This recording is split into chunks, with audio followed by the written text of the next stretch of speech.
Hello, MJ Clemenco here, psychotherapist and personal coach.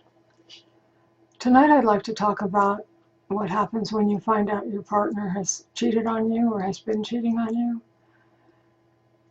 It's very painful to find out that someone you love, someone you're in a relationship with, has been unfaithful. There are some things you need to keep in mind, though, if this should happen to you. One thing that's not only is the infidelity, the idea of someone you love being with someone, kissing them, having sex with them, really painful. It's also shattering to your sense of reality. And so, if you should find out that your partner has cheated or is cheating, one of the things you should try to keep in mind is not only are you shattered by the betrayal, but you're also shattered because what you thought the world was 1 minute before you found out about the betrayal is not what it was. And what that does to the psyche is you don't know then what you can believe. If you thought you knew and you find out you didn't know, it turns everything upside down. It puts everything into question. And that's something you're going to have to work on in the coming months, is learning to trust yourself again. When or if you find out your partner's been unfaithful to you, don't do anything right away. I know this may seem impossible. If you find out, sometimes people look at a cell phone and they see uh, a romantic message. Sometimes people walk in on someone, all kinds of things, credit card receipts, all kinds of things. So if this should happen to you, and I hope it doesn't ever happen to you, but if it does happen, try not to do anything right away, because your emotions are going to be absolutely overwhelming you. You are going to be so hurt. You are going to be so enraged that you are going to want to lash out either at your partner or at yourself. Become self-destructive. Neither one of those things will help you in the long run, but there are some things that you need to take into consideration that can be very helpful. One, do you have children? Uh, because if you have children, I think it becomes more important that you work out a way to stay together if you can. Now, that's not always possible, but it very often is, because most people are not compulsive. Um, they're not serial, uh, I would say serial betrayers. They don't cheat on their partner over and over and over again.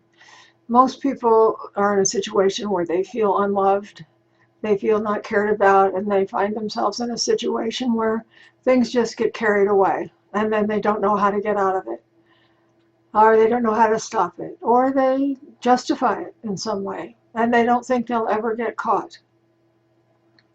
Well, we all know that people do get caught. Some people never do get caught. That's true, but a lot of people get caught. So if you have children, it's important, and one of the things you need to think about is, what do I want my family system to look like? Do I think this person has betrayed me over and over? Is this a pattern of behavior? Is this something that just happened once?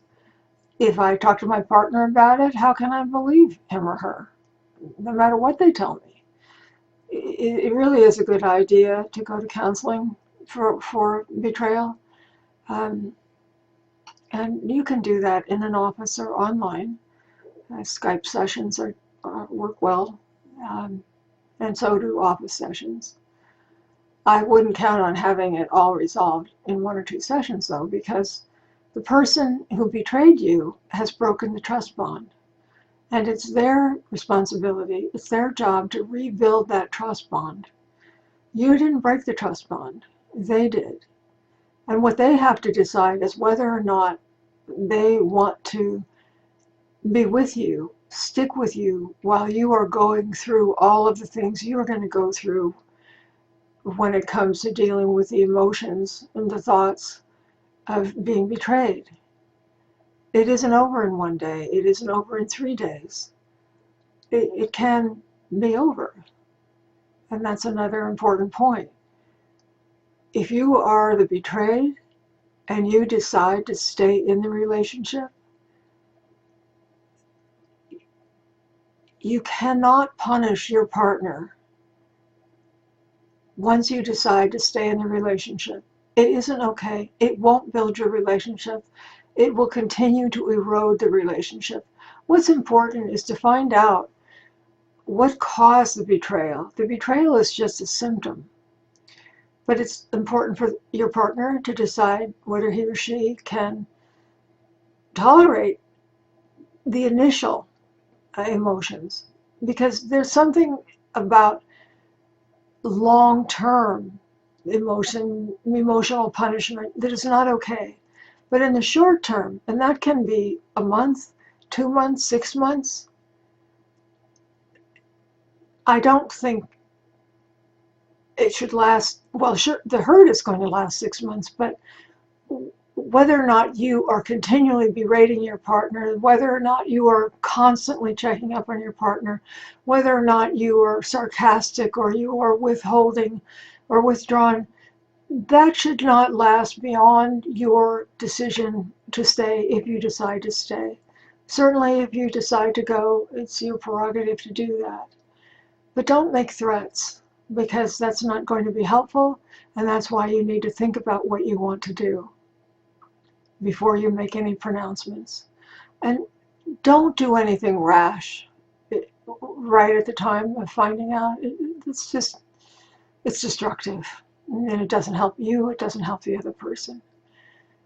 But also ask your partner, if you do decide to stay, are you willing to rebuild the trust bond with me? Ask them if they are willing to walk the road with you that is going to be so painful for you. All the things you're going to think about, all the feelings you're going to have, all the grief you're going to experience.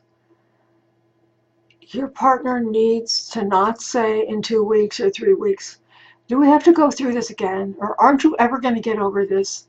That's way too soon. Now, and this is the point, if you're still berating your partner and not having sex with your partner and telling all your friends about your partner in 3 months or 4 months or 5 months, and you have already decided to stay, then you are being destructive and you are out of line and you are being vindictive and punishing. And it's not going to help. It's not going to help you. It's toxic to you. And it's not going to help rebuild your relationship. I can only assume if you decide to stay in a relationship, it is because that you believe there is something there worth saving. So do everything you can do to save it. The reason I'm talking about the length of time it's okay to say negative things or despairing things or disparaging things or whatever over time to your partner is that I see that. I see in my practice where somebody was unfaithful a year ago and the person that was betrayed decides to stay. But they never decided to stop calling their partner names. They never stopped calling their partner out, accusing their partner, challenging their partner, all kinds of negative and horrible things. So if you are betrayed, yes, it's very painful and it's a long road back. But on that long road back, if you decide to stay, decide to keep after the initial period, like I said, the initial period of shock and whether or not you're going to stay, decide to keep some of these things within yourself or with your own therapist. If you go to individual therapy, that's great because you can vent all you want. But you need to remember that betrayal is usually a symptom of something, and if you decide to stay together, you don't want to continue to add to whatever was wrong in the first place. Give it a try, and like I said, if you don't have to stay. If you decide not to stay, then you have your answer, and there isn't anything more to talk about with your partner. But if you decide to stay, it's really important that you build as much as your partner has to build. Good night.